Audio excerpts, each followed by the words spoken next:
Good evening. Good evening. Could I get everyone to stand, those who are able? And I'd like you to count with me. And with each number, I want you to shout it out. It's not going to take long, but I want you to do it with me. All right? 1, 1, 2, 3, 4, 5, 6, 7, 8, 9, 10, 11, 12, 13, 14, 15, 16, 17, 18, 19, 20, 21, 22, 23, 24, 25, 26, 27, 28, 29, 30, 31, 32, 33, 34, 35, 36, 37, 38, 39, 40, 41. 41 shouts, 41 shots. Please be seated. 1999, African immigrant from Guinea, Ajamu Dillahunt, was shot 41 times by the New York City Police Department. 4 cops, 41 shots. Many of us remember it. And it was a tragedy. A young artist in our community here, Malcolm Goff, did a graphic with 41 bullet holes. Some of you may remember. And it made us cry, and it made us angry. 41 shots.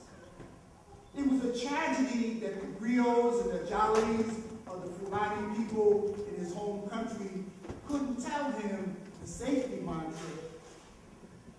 Don't run, don't speak, don't reach, no such thing as routine, lower my eyes, lower my voice, life or death, I have no choice. So we must be storytellers, all of us here. Storytellers like the Spirit House, stories with our bodies, through dance, through poetry and plays and video and audio, and yes, even written stories. The stories must be told to save the lives of our children. The stories must be told so that we can cry and heal and assert our humanity. So that we can rise up and resist and transform what is truly an inhumane system. So that people on the wrong side too can be transformed as the correction guard was transformed in our play. And the stories must be told so that those who are not us, but who love humanity, will support us as we heal, and as we fight, and as we create a new society. A collective society, a truly democratic society, an egalitarian society, one that respects and nurtures all human beings, and above all, the planet we live on. And as we see a woman shackled, it reminds us of shackles on slave ships, and it brings to mind the poem by Amiri Baraka, where he says, at the bottom of the Atlantic, there's a railroad made of bones like ivory. Like ivory. The construction of the railroad is a story that we must tell over and over and over again in an age where some think that an African descendant in the White House means that we should get over. When affirmative action is under attack, and it's not necessary to have it anymore, and redistricting is all around us, and that mass incarceration of black people is not the new Jim Crow.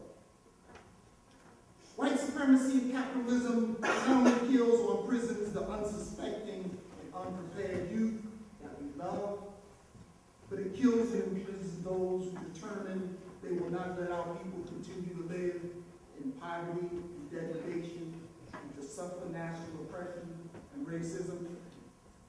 And so the collective sun makes us think about Mumia Abu-Jamal, a political political prisoner taken away from his family and his people 30 years ago, just being recently released into general population after spending time on death row, all of that time.